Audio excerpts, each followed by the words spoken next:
Welcome, everyone. Thanks for joining. Apologies for the technical difficulties, but I'm so excited to be here today, leading what we believe might be the first Women in ITAM specific webinar. So happy. I'm going to do some brief introductions so you know who's who on the panel today. If you haven't met me yet, my name is Selena Baranowski. I'm a vice president in Angle Point's service delivery organization. I oversee what we call software license management in that department, which is made up of over 50 software licensing experts. And I'm going to go ahead and hand it over to Kylie to kick us off with her introduction, and then we'll get through the group here of everyone so we know who we're talking to today. Hi, hi everyone, it's lovely to be here and welcome, and thanks so much for turning up to hear about all of our experiences in ITAM. So I'm an independent IT asset management consultant based in the UK.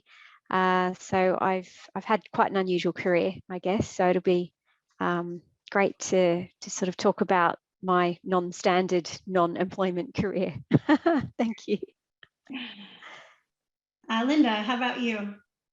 Hi, good morning, everyone, or good evening, and thanks for joining. So I'm Linda Harrod, and I head up global software asset management and software license governance at Walmart.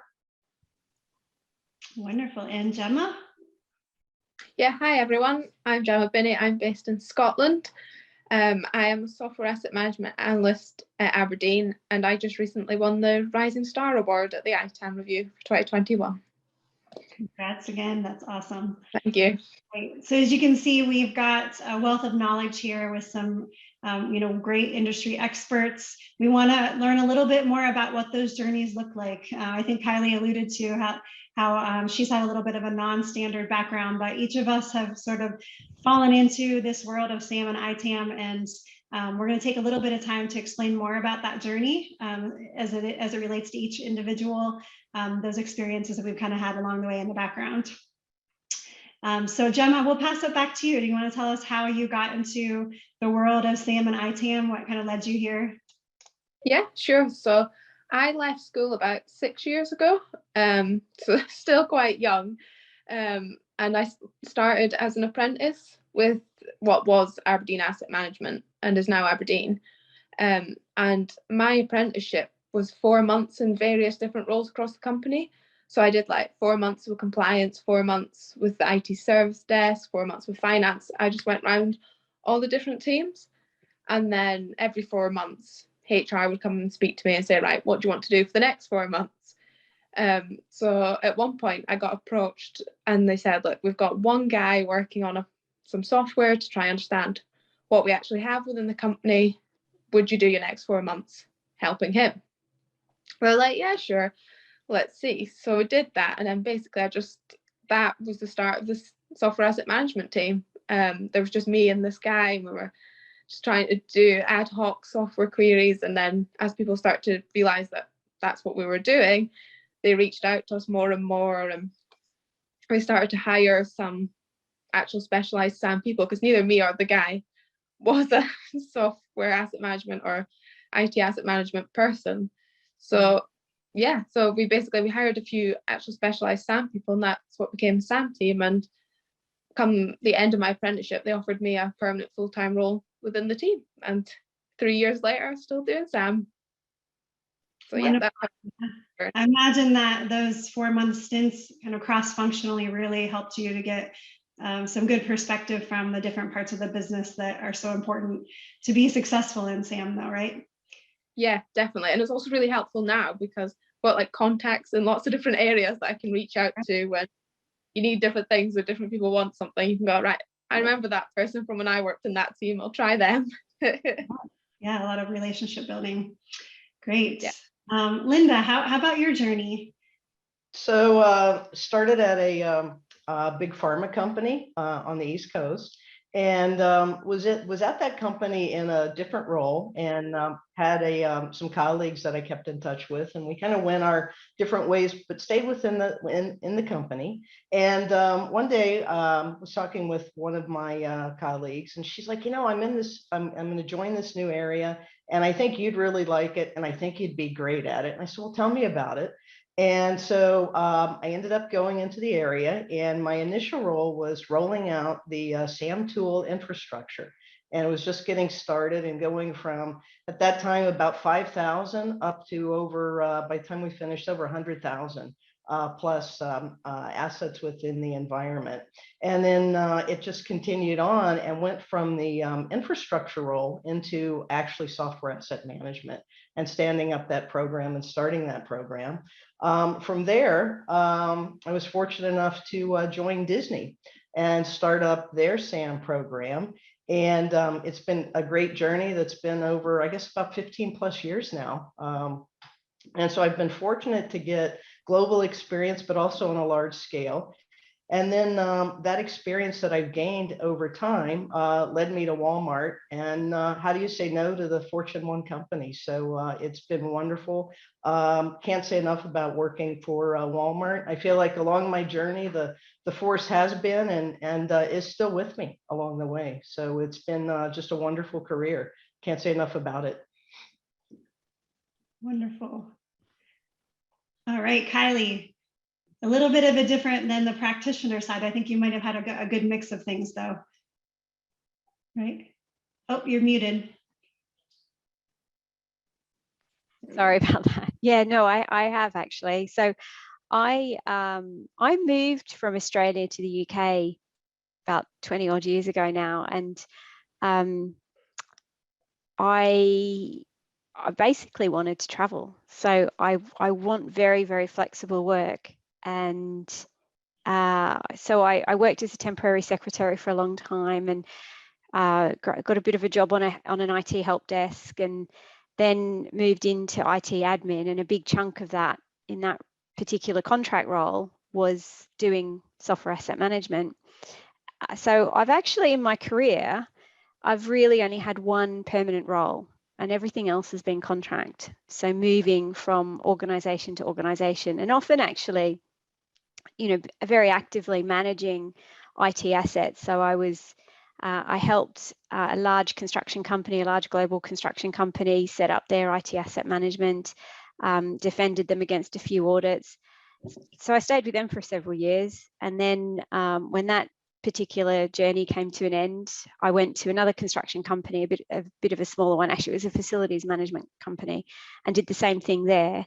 And then after that, I moved around and I started consulting. So I shifted from, in the UK, we sort of call it bum on seat consulting, if you excuse the bum word, which is sort of Monday to Friday, 9 to 5. So it's almost a bit like a full-time role. But now what I do is I'm consulting. So I'm actually, rather than doing, I'm helping organizations think about how to change and how to improve their IT asset management, and giving them a roadmap and a strategy to help them move on and on their journey. So I work very independently and often directly for organizations who need to change the way they do their IT asset management.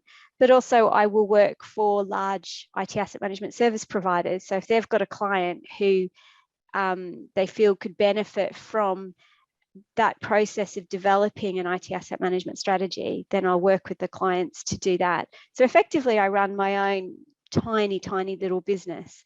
So a big chunk of what I do is not actually IT asset management, because if you run your own business, you have to do business development, you have to market yourself, and you have to find work. So, you know, a good 50% of my time is actually spent doing lots of other stuff that's not actually IT asset management. But when I'm doing IT asset management, I'm actually sort of really lifting the lid on what's happening within organizations to help them understand how to improve their IT asset management. So it's a bit different. So I've also been on the consulting side as well. So I'm just shy of 20 years now in that space. I started out working on behalf of the software publisher. So I learned everything, every facet of their software compliance programs. And that's where I became an expert in Microsoft licensing specifically.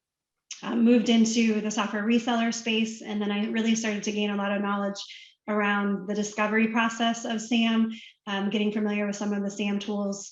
And then I've been at Angle Point now for 7.5 years, and continued on that journey of learning as much as I can about software license management, software asset management, and IT asset management overall.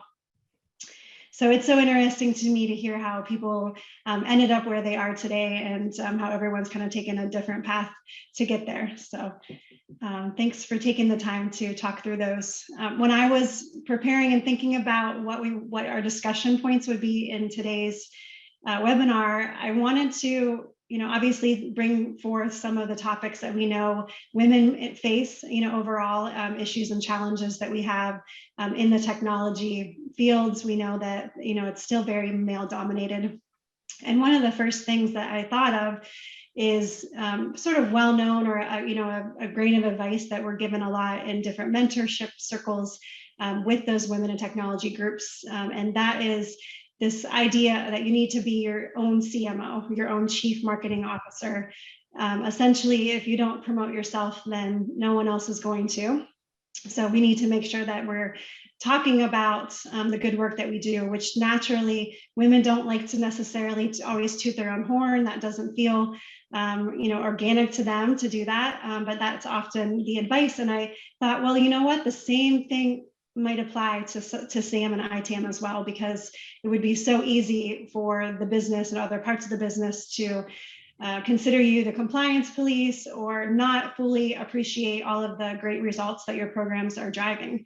So to kind of kick off our topic today, I would love to, get your thoughts around that in particular. What have you, has that been your experience? What have you done to, make sure that your impact of your ITAM program is known?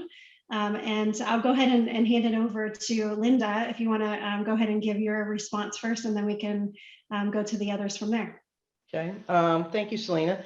So one of the challenges right within this field is sometimes in a company, you either don't have support for your program and you're trying to gain support, or you can have support. And I've been very fortunate in that the roles that in my selection process and going from company to company is the company has been behind the program from the start.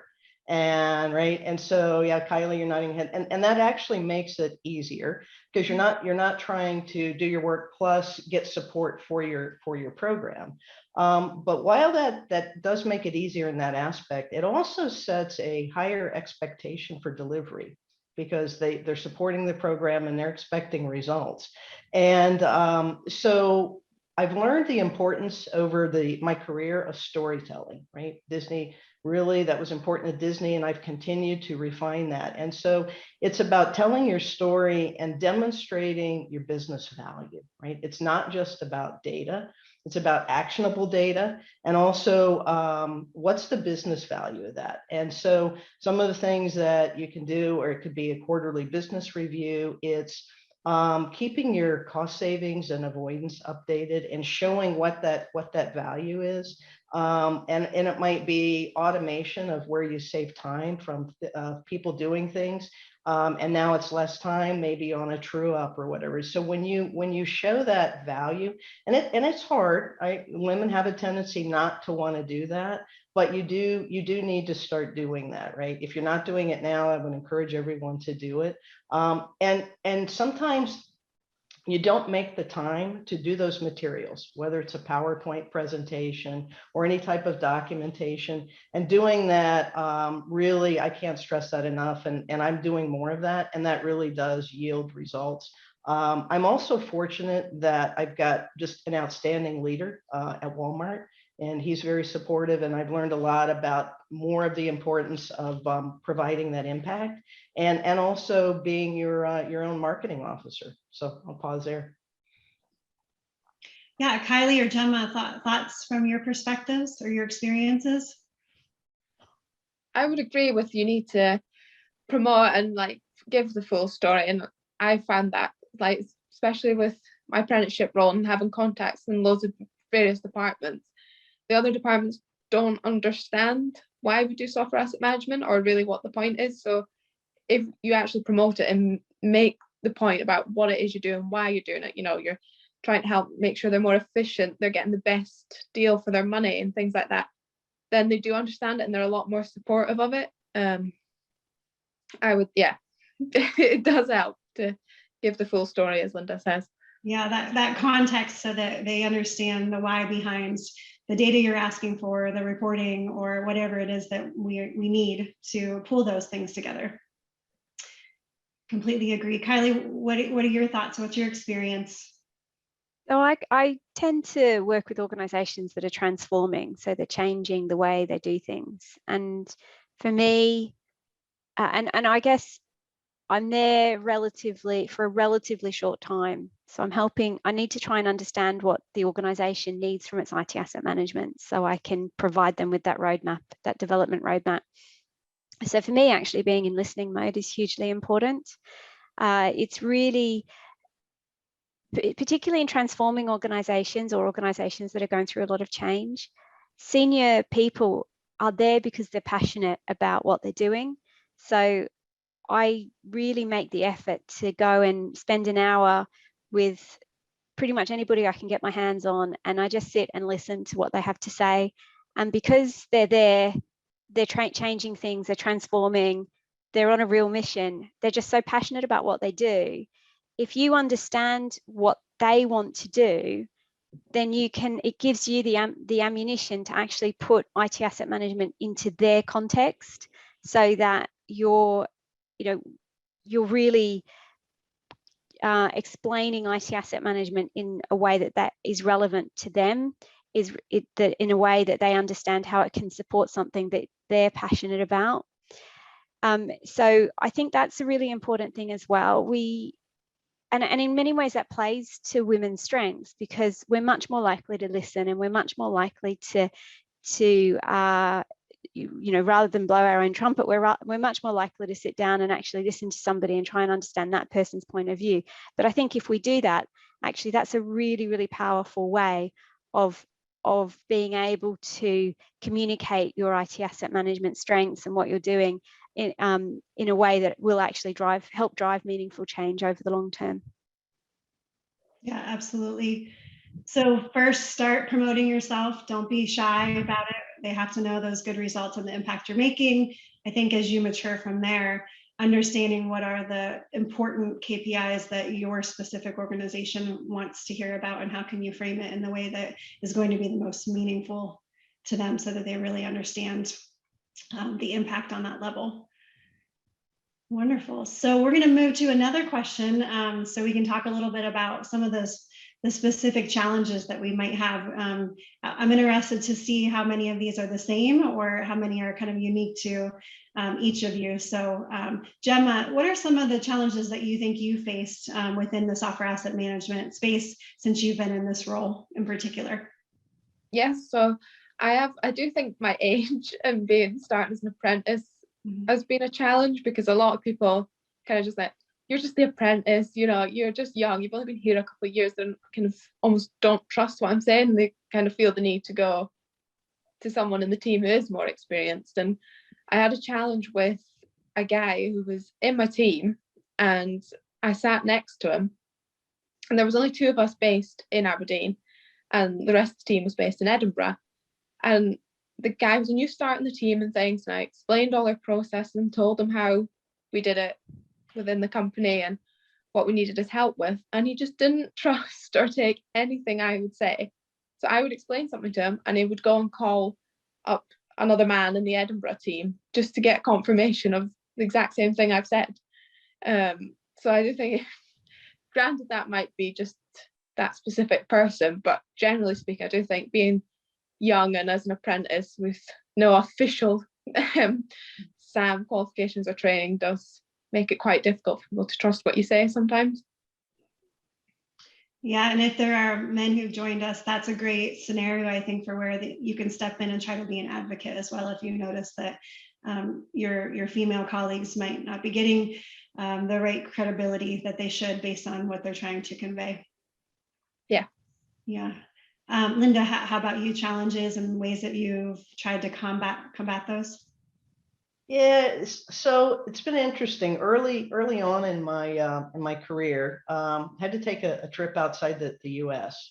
And it was interesting because where I traveled to was predominantly a male environment. And so it was a little bit challenging in dealing with that. I think it's way less than it used to be in that scenario, as the industry has transformed over time. Where I think now I think you see probably as many women in this field as you do men, if not maybe more. But early on in those days, right, you had to demonstrate the technical expertise. There was also some cultural situations to deal with in the country that I was in. So it was a challenge, but also established the relationships and found the common ground. But ultimately, where that was beneficial was that I was able to show them the value of me being there and helping them. But it was a difficult situation to deal with.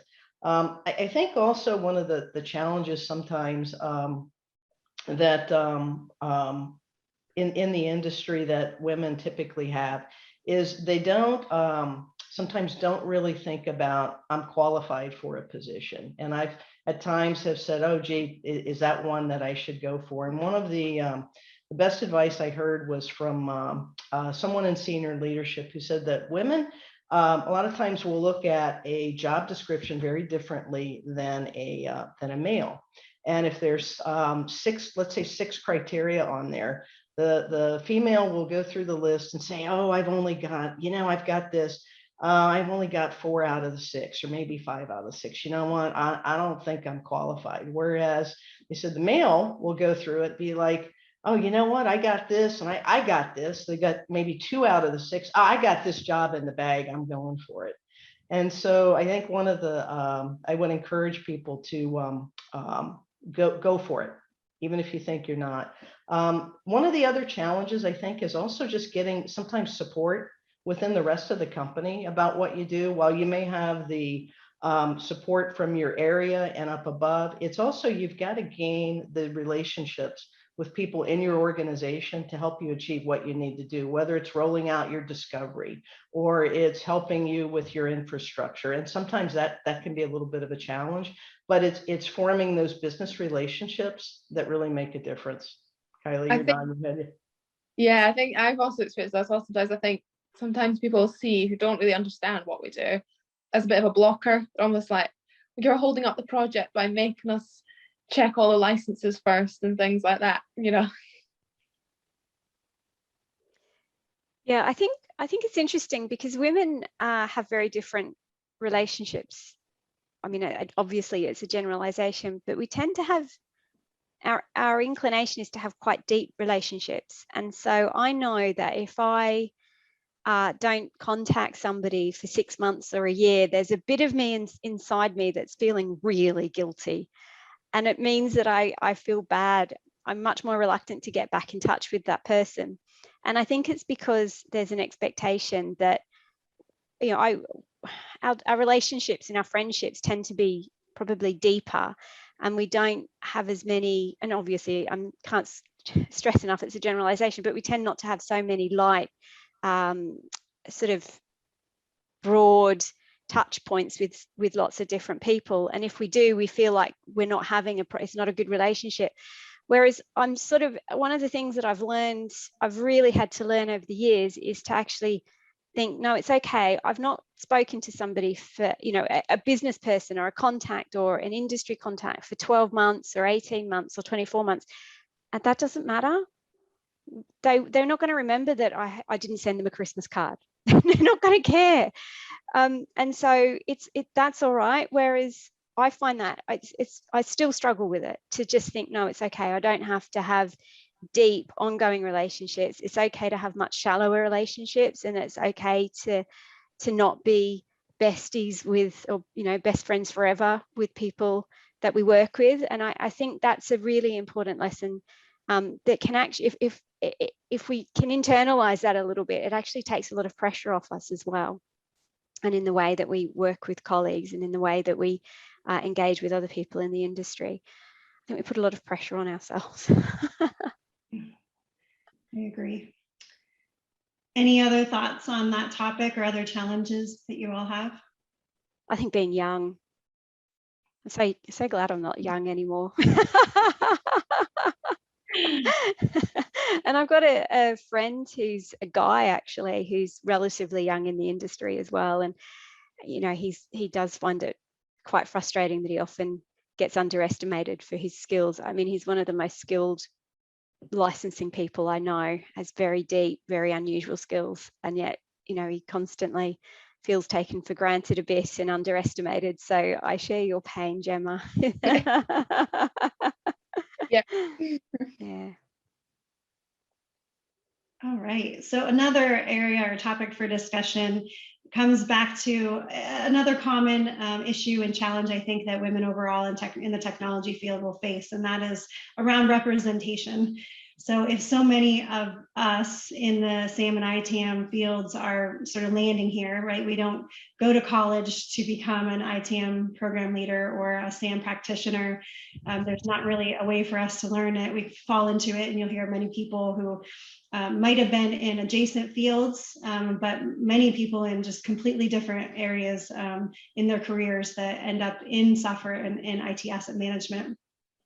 So are there ways that if we think of, you know, younger generations of women knowing that this is something they can be, something they could do, that we could try to promote that or get that representation out there? Does it become more challenging for us, I guess, is the question around that, or are there thoughts or ways that we think that we could make sure that it's a little bit more well-known, and encourage others to pursue this intentionally instead of just falling into it like many of us have? I think when I was at school, so 6 years ago or so, there was literally nothing. It was kind of, if you were going to do IT, you were going to be on the service desk fixing the, you know, all the people calling in to say the computer's broke, or you were going to be doing computer coding. There was nothing else. There was no in between.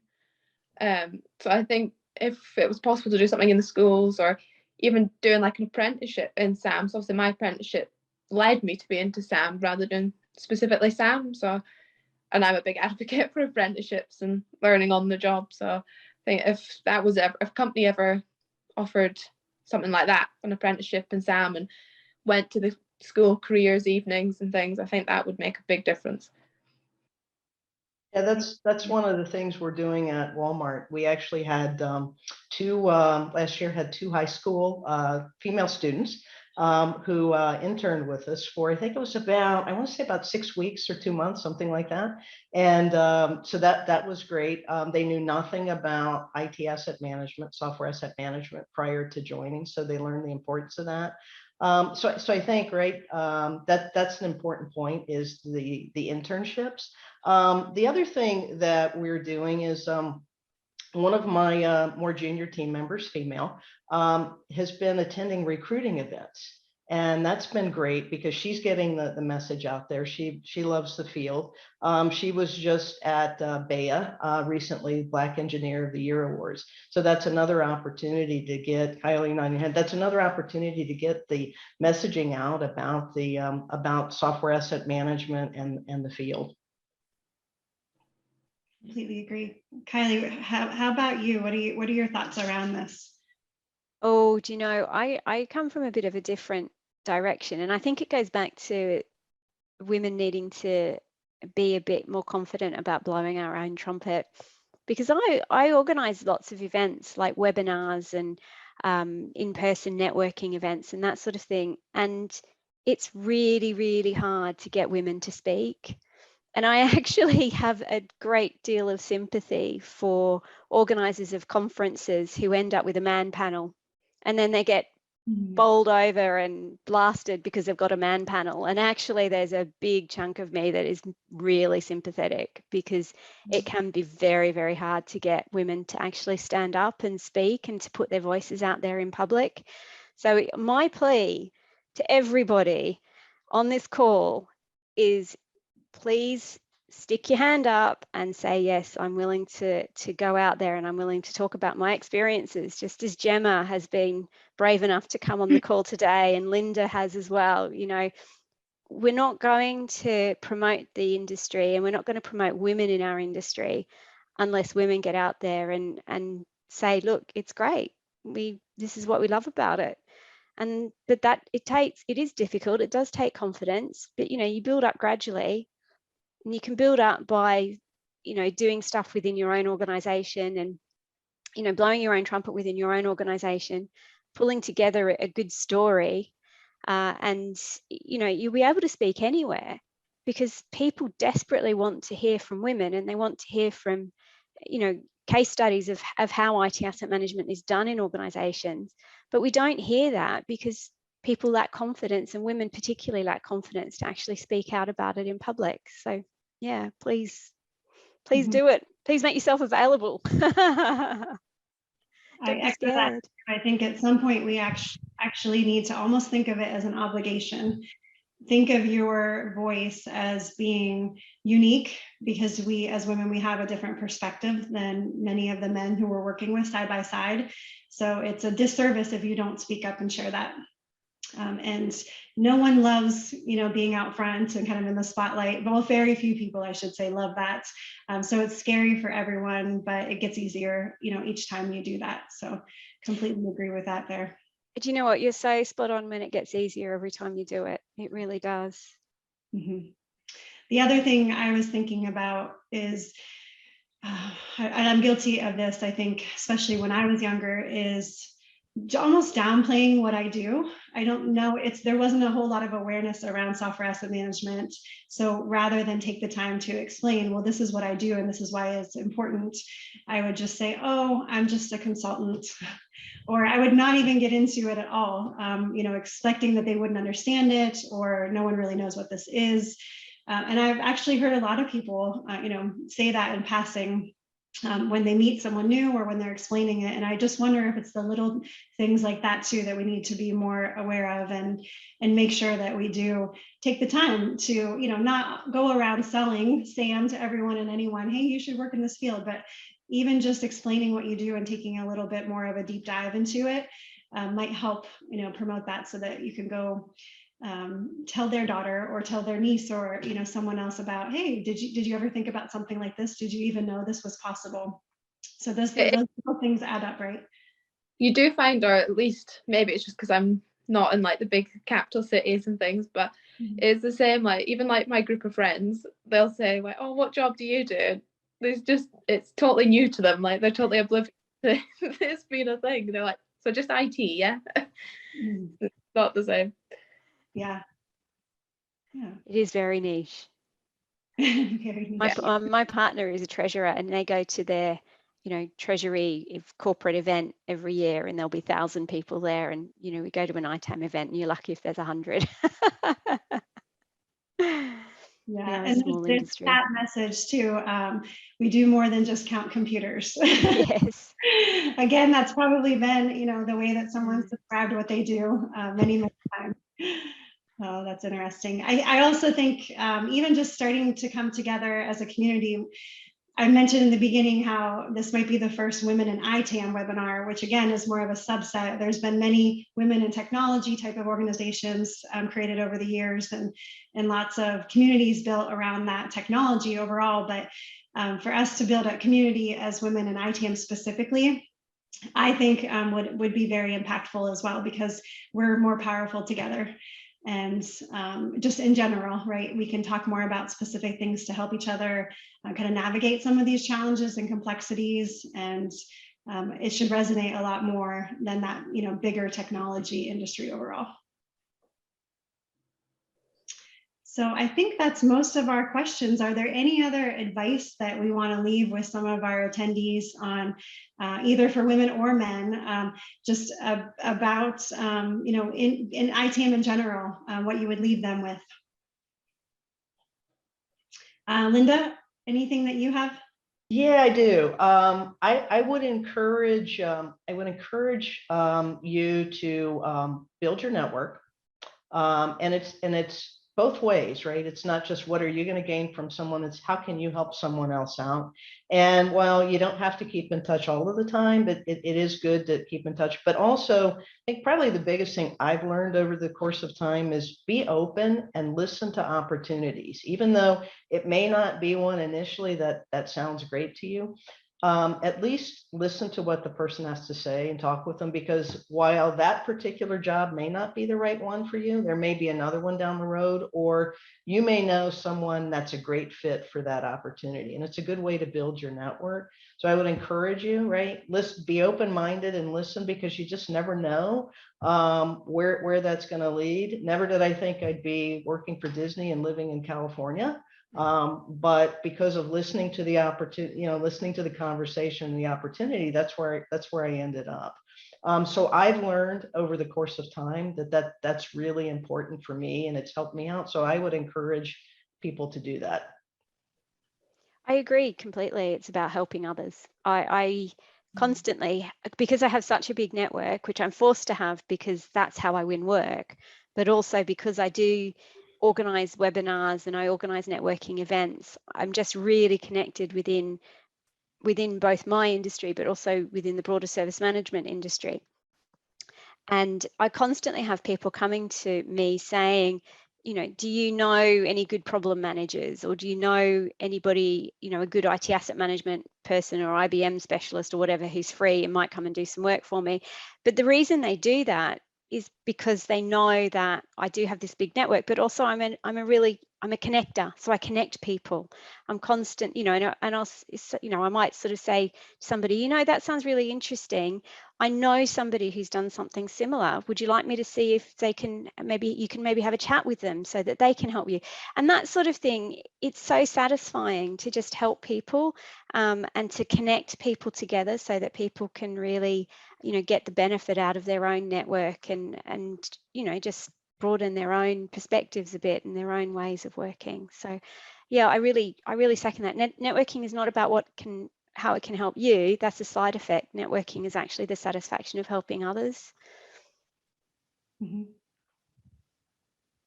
Gemma, any advice that you would leave others? And then we'll have some time to open it up in case any of the attendees do have questions. So I'll say that now in case they want to throw that in the chat. Yeah, no, I would just say, believe in yourself and believe what you're doing and stick with it. Persevere through even all the difficult people that might not want to have the conversation with you or whatever. Just stick with it. Believe in yourself. Yeah, you'll get and there. your own story, and be willing to tell your own story. Everyone's got their own unique story, don't they? Yeah, vulnerabilities and all. So we tend to shy it away, but we all have that story of when it's been difficult and how we've gotten through it, which helps people more than we realize. I think something to think about there, and based on what you just said, Selena, right? It's telling your own story, but it's also coming across in a way that's very humble when you're telling that story. And that's really important that you come across in that way and not kind of in a more of a bragging format. Not that people do that, but it's learning that balance of how to market yourself, how to promote your program, but also be in a very humbling way to do that. And I would encourage some of the younger team or anyone else to follow that format, because that really will pay dividends over time doing that. Yeah.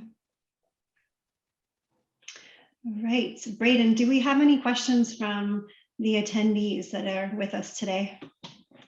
Yeah, we've had a couple of questions come in. And as Selena mentioned, feel free to throw those in the Q&A if you have them. One that was mentioned is Kylie had talked a little bit about sharing insight and experience at events or at these opportunities. Is there anywhere specifically that people could look for those opportunities?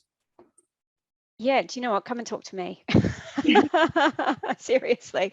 But also, you've just stuck your hand up, and maybe somebody from Angle Point could have a chat with you to say, what maybe we could do something on an event together. So it's if you're in an organization, it can feel quite daunting, but think about the organizations that you work with.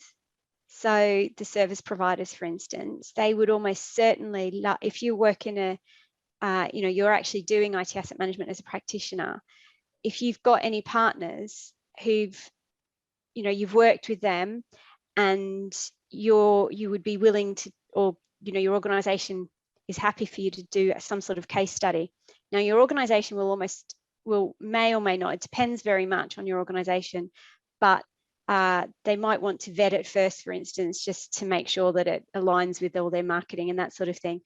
So that's one possibility, because service providers and organizations that work with practitioners really like to be able to illustrate that, they'll say, this is how we do things, this is what we do, this is how we can help our customers. But actually to have an illustration of that in real life is a very powerful marketing tool for them. So that they will almost certainly say, yes, that's brilliant. So that's one option that I can guarantee is open to everybody, depending on your own organizational policies. Then there's more independent organizations who run networking events, for instance. So here in the UK, I run networking events and organise webinars on behalf of the BCS, the British Computer Society. So if you're based in the UK, particularly if you're based in London and you'd like to do an in-person event, then just please get in touch with me on LinkedIn, and we can help you very much.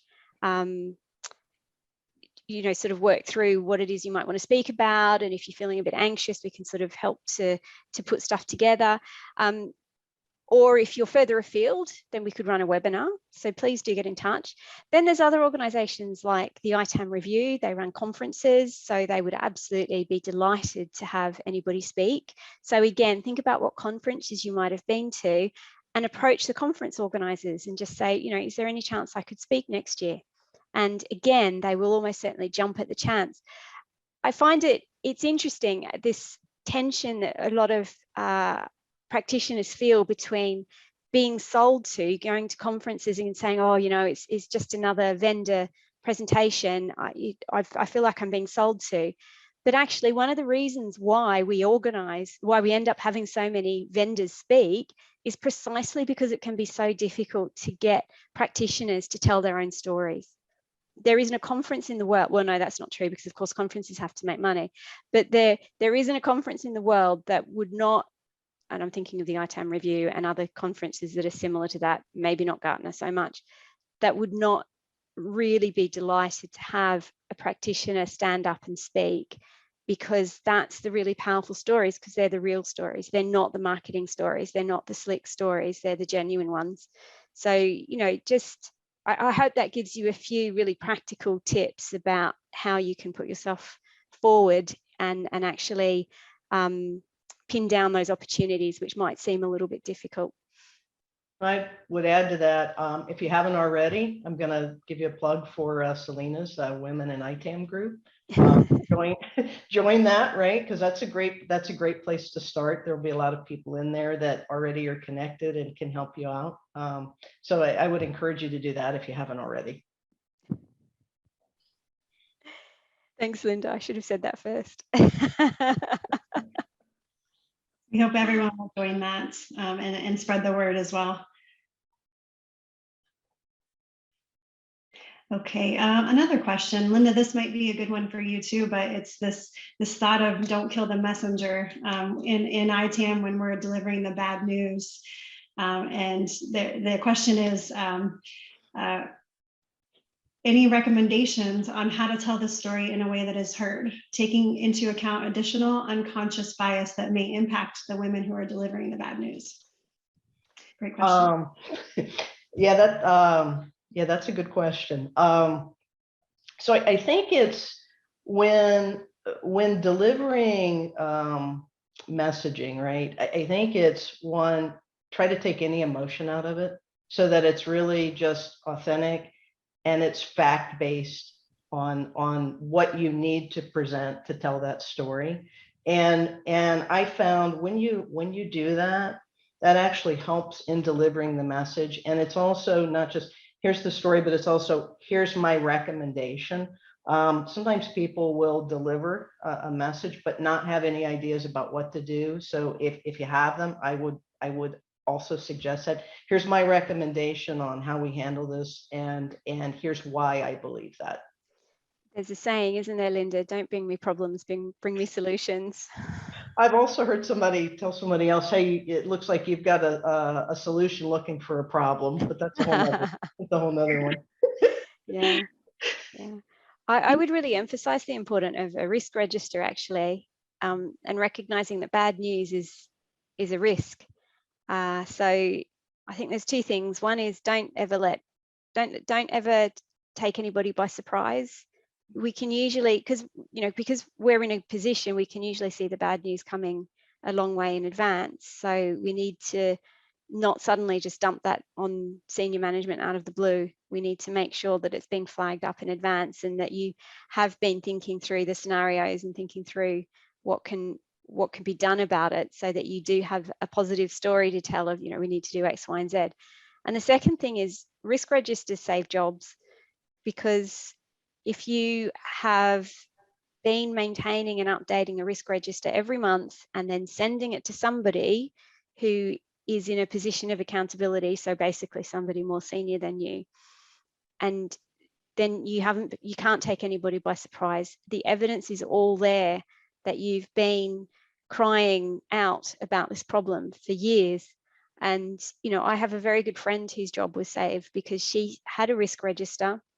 She arranged with the information security person in her organization that she would, because he was the main person who managed risks for the IT organization, that she would send the risk register to him every month. And she did that. And about 4 years later, the organization suddenly realized they had a problem with their IT asset management, and they were literally on the point of bypassing her, if not actually making her redundant. And then they suddenly realized that actually, no, she did know what she was talking about. She did already know all of the risks. They were already documented. And she saved her job and became one of the most valuable team members, and has been promoted several times since. So, yeah. I think another commentary I would add to that, maybe, right, is strive to be proactive in your approach with your program, and on the SAM maturity scale, continue to try to rise from level to level. Now, while each publisher may not be at the top level of the maturity scale, and that's okay, some are lower levels, but increasing that and continuing to enhance and improve, like look for a continuous improvement in every aspect of what you do within your program, and strive to be proactive, and hopefully all of those will combine, and maybe there's less risk, right, and less bad news delivered. The problem can be, though, that often what it takes to remediate those risks is not in our power. It's somebody else's. They're the people, they're the ones who have to make the change. And I find a lot of asset managers actually carry the burden on their shoulder of, I know there's all these problems out there, and I'm trying to change things, and I'm trying to remediate these issues, but I can't, because I actually don't have the power to do that. It's it's the IT operations teams, or it's the service management teams. So I think there's a couple of things around there. One is, this is where the risk register is so important, because as long as it's on your risk register, it's taking the accountability away from you and giving it to the risk owner. And then the second thing is that, and now I've just been completely distracted by somebody's comment. He said, "Preach, Kylie." Yes, I'm preaching. Yeah, so oh, that's right. So this is one of the things that when I go into an organization as a consultant, I think very carefully about what that broader transformation roadmap is, because IT asset management is like pieces of a puzzle. You have to put the pieces down in the right order in order to build out what the picture looks like. So if we're trying to put a middle piece, I don't know, my mother taught me to do jigsaw puzzles with the edge pieces, the corners first, and then the edge pieces, and then the center pieces. So if we're trying to put random center pieces together, that's not going to work. We need to find the four corners first, and then we need to build out the edge. So yeah, so that's, sorry, the phone's ringing. So that's how I would also think about that as well, that it's a journey rather than, you know, a magic wand. Yeah, and I think just to add on to Linda's point about when you're telling the story and providing some, you know, solutions, potential solutions that you could have with it, also maybe mention if you've managed to do anything. So like if you've said, look, the bad news is we're over licensed and it's going to cost us this much, whatever, but I have already managed to remove some from users that left the company or something. You know, if you can just give a little bit of something that you have managed to do to help the problem before you've as well, can help. Mm-hmm. Great answers. And I think too, my thoughts are just around that word you used of unconscious bias. I think that we all have to start with first educating ourselves around how does that show up. And there's an awareness that's needed. So not necessarily trying to tackle that problem, but understand what your organization is doing to educate all of the people that work for them around unconscious bias specifically will also help. And it's not specific to SAM or ITAM, but just in general, I think when people open their eyes to some of the ways that they may be demonstrating bias, it gets a little bit better. All right, I think we might have time for one more, and we will maybe carry over some of these to our new Women in ITAM group in LinkedIn if we don't get to all of them today. But I'll pose one more question to the panel. Any tips for driving change within an organization, especially around good asset data? Our SAM and ITAM team is downstream to the data we rely on, and we found implementing changes to improve the data quality to be almost insurmountable. Carly, you're shaking your head. Do you have See it a lot. Yeah. Yeah, no, it is a big, what I find is that a lot of organizations think that the tools will manage the data, and they don't realize that you need people to create the environment where you have accurate data. And in a lot of organizations, the IT asset management team actually end up doing that.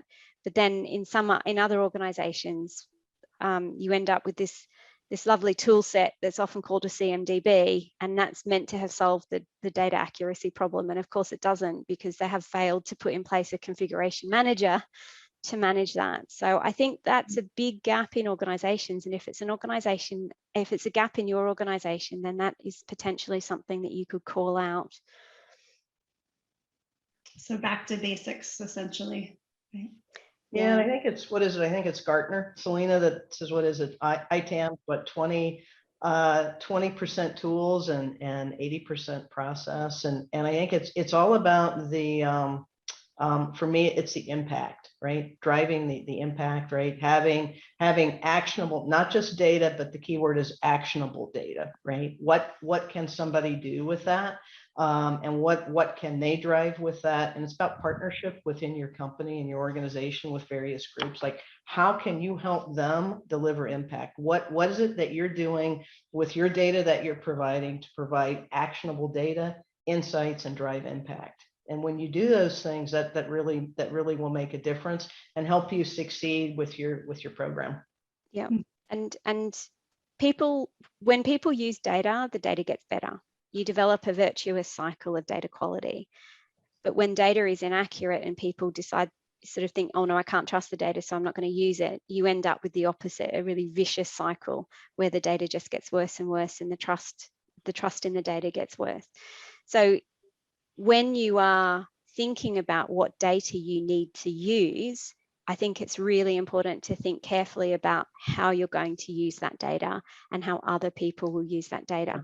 If somebody doesn't take an action off the back of a report, stop running the report. There's no point.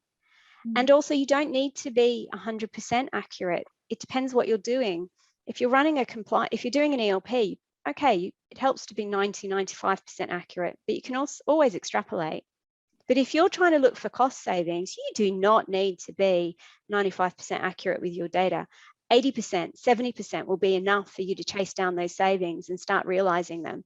So, think very carefully about what your successes are and what your potential successes are, so that you are building up the data and the data quality to match, because you don't need to have perfect data for everything.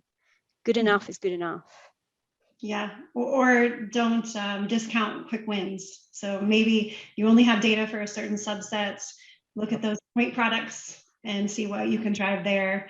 It will all kind of build momentum and go from there, I think.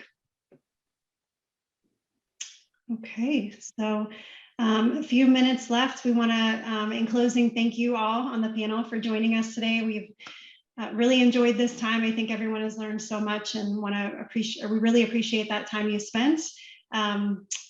Braden, do you have any housekeeping items in closing that we need to share? I'll hand it over back to you. There we go. Thank you. Yeah. Thank you all so much. Thanks for everyone who attended. A big thank you to our panelists, Kylie, Gemma, Linda, Selena. We really appreciate it. As you can see here on the slide, during this month, we're going to be highlighting some of the women in the industry. This will be podcasts, blog articles, social posts, etc. So please keep your eyes out for that. And if you'd like to get involved, there's a few ways you can do that. One would be to join the LinkedIn community, and I'm going to post the link for that in the chat again here.